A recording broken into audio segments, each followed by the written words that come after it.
Hello and welcome to the show. For today's rally car build, we have got a Bentley Concept. This is the EXP10 Speed 6 Concept, which is a mouthful and a half. An interesting looking vehicle, and I have to say, up until its inclusion in Forza, I don't think I'd ever seen it before. But I'm kind of curious to see if it'll make for a good rally car. Now, it does start off already in S1 class, so there isn't going to be a huge amount of stuff that we can do with it. However, it is also starting out as all-wheel drive, which is nice. We couldn't swap the engine even if we wanted to, although I doubt we're going to have any problem getting enough power out of it. We are going to have the Forza Aero parts, and I'm hoping for an almighty wing to go with the Bentley Continentals. I'm not going to get... It's a fairly sizable wing. But not quite as mighty as the Continentals. Spoiler. Tyres are probably going to use up most of our PI, unfortunately. Halfway through S1 class. Yeah, we've got a little bit of a conundrum as to what to do with this car. With the tyres, it'll put us up halfway through S1. We do want tyre widths, because I want to be able to get the front end turn, and that's going to use up a lot more of the PI, which is less than ideal, but there we go. And then it's, what do we do next? Well, brakes are not going to be able to be modified at all. That would normally be a given, but we can't do that. We are, of course, going to have the off-road suspension. And I do want anti-roll bars and a roll cage. The biggest decision is, do we go weight reduction or do we just shove power in it? Now, we could put the weight, we could get it down to 4,200. The problem is it's not going to be light. Whatever I do with this, it is not going to be light. I can't even get it under 4,000 pounds and keep it in S1 class. What I'm leaning towards is just shove power in it. Basically, this is going to handle a damn sight better than a lot of the SUVs that have gone down here. So, yeah, we're just going to kind of ram as much power in the car as we can and hope for the best. That's the FailRace way of doing things here. Turbos, what can we get out of these? We can get it almost 800 horsepower, which I think is going to really be the way to go with this car. Because, yeah, otherwise we will... Yeah, we're going for weight reduction. It's just not going to be worth it. I think the power-to-weight ratio that we gain from doing it this way round is the better option. Having the car running almost 800 horsepower is, I think, going to be the way to go. Now, I might be wrong. It might end up handling awfully, but I've had a lot worse cars handle quite nicely down this course. So, yeah. And the 0-60 time is surprisingly large. It does reckon it will do 220 miles an hour. I'm trying to figure out if this is worth it. It doesn't really make any difference. I guess it's slightly lighter, so sure, why not? Clutch will jump the PI up, and that probably will as well. I'll have a check on the flywheel, just in case. Oopsie. Well, as I said, I haven't seen this car before. I do actually quite like it. I'm not 100% sure on the headlights going on. It's a little bit peculiar. From some angles, I think it looks really good.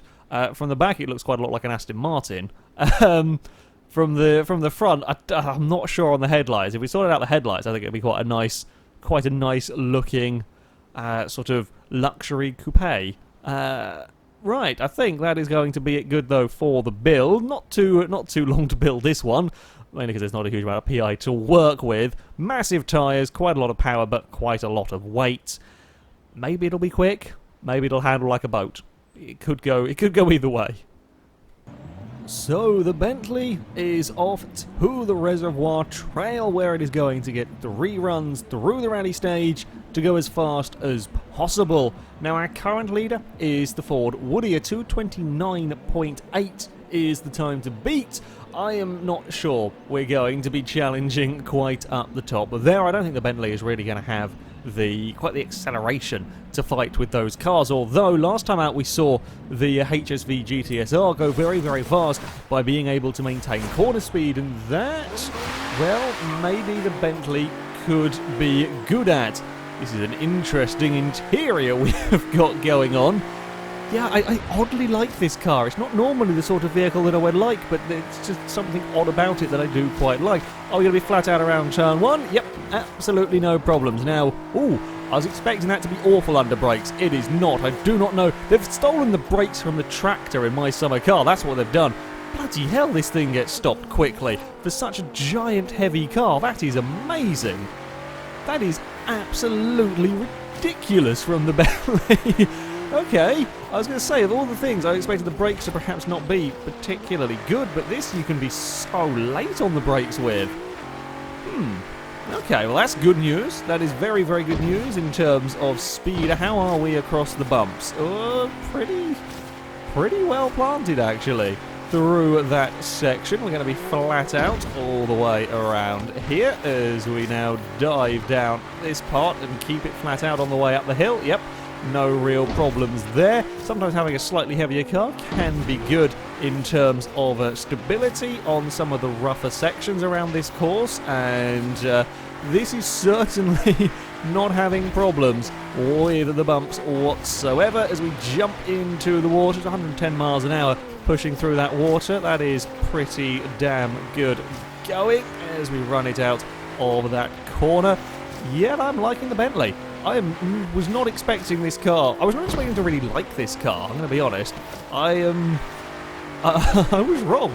I was wrong indeed. I kind of oddly like the look of it. I oddly like the interior, and to drive, this thing is actually proving to be quite a lot of fun down this course as we now, well, chuck it into the watery corner. I don't know what on earth is going on with the windscreen wipers. They are about the most bizarre windscreen wipers I think I've ever seen. They're like curved, I think? Either that or I just caught them out of my corner eye, wasn't really paying attention, and they looked bizarre to me and I mistook them. They look very, we'll see next time we go through a water splash. Focus on the windscreen wipers when we get to a water splash. Now, how do we manage over this big jump? It's 143 miles an hour across the first one, 130 across the second.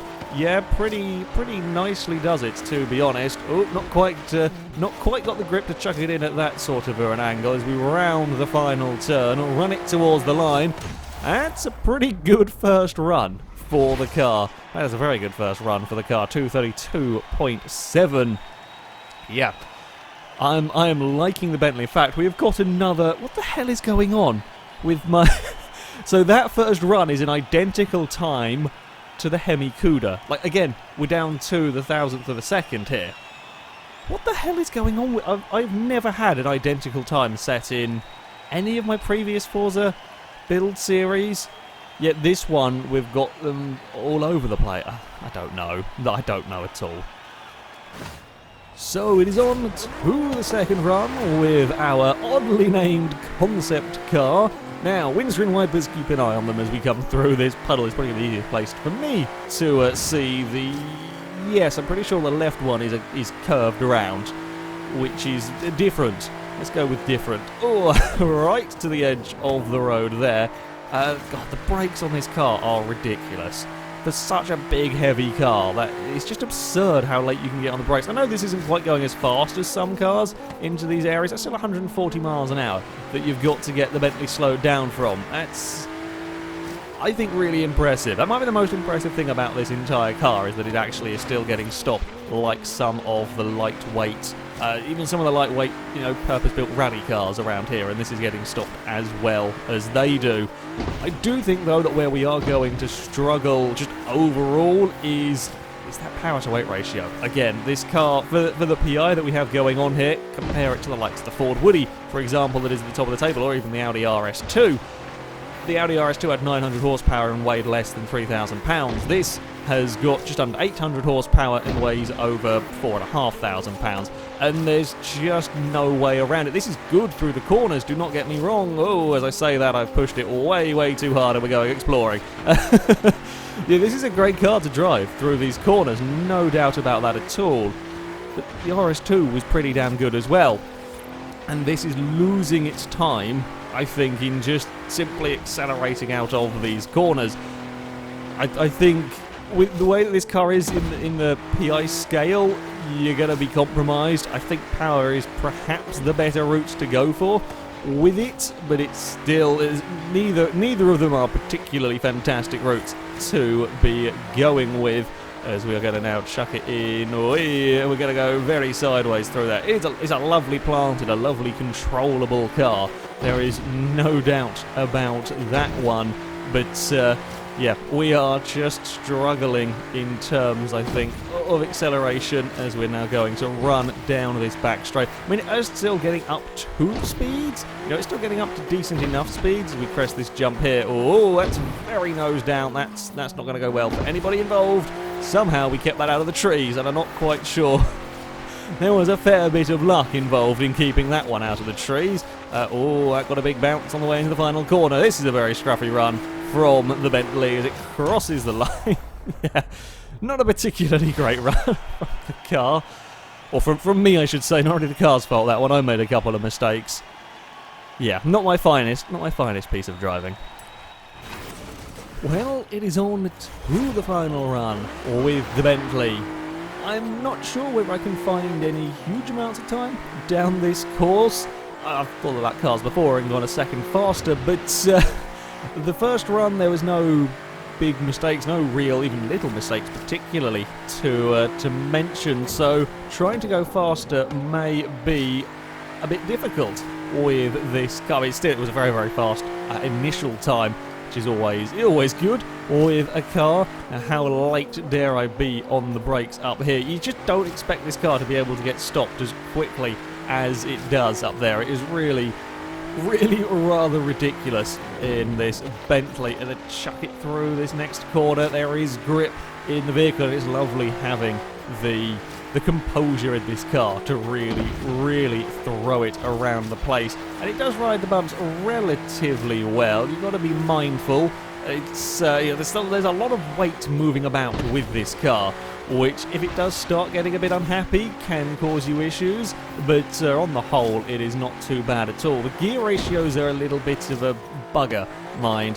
It very much sits between 4th and 5th, and a lot of times even 3rd and 4th. I think 4th gear is just not particularly ideal, and yeah, we find ourselves sitting in between gear ratios a lot. That's 111 miles an hour. That's the max speed that cars can go through water the Bentley was sitting at. Considering, I mean, for a Bentley this is a relatively low-slung vehicle, getting through the water at that sort of speed is not bad going at all as we fly our way up. Of course, there, take out a tree on our way past, as you do.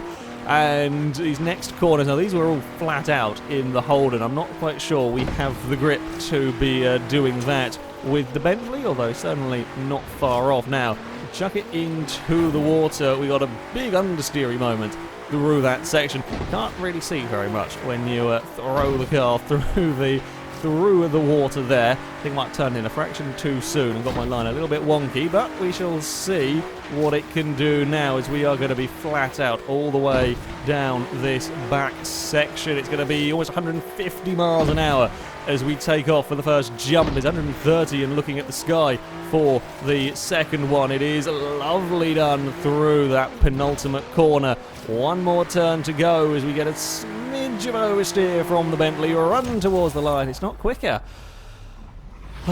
Wasn't quicker that time. It was a very fast, I think, final bit of the run, and I did run a smidge wide through that water section, but yeah, I think the issue with the Bentley is the weight, and the way that this car sits in the PI, if you like, in the game's rating system. It just compromised building it to this class. It's still not a bad time that it set. I mean, the 2:32.753 is identical to the Plymouth Hemi Cuda, and it will put it into a joint 10th place. It's quicker than the Impreza 22B, quicker than the S14 Silvia, the Lancia 037, the Sunbeam Lotus. Now, they are some impressive cars for it to go faster than, and, you know, to equal the Hemi Cuda is no easy feat. It does lose out fractionally to the TVR Sagaris, the Tesla Model S, the Mitsubishi Evo 6. So, you know, it's right up there towards the top of the table. An impressive time from the crazy Bentley. I actually like this car a lot more than I was expecting to. I think it's a really interesting vehicle. Could do with just some better headlights, and then I would be very happy with one. However, that is going to be it for this video, guys. Thank you very much for watching, and until next time, goodbye.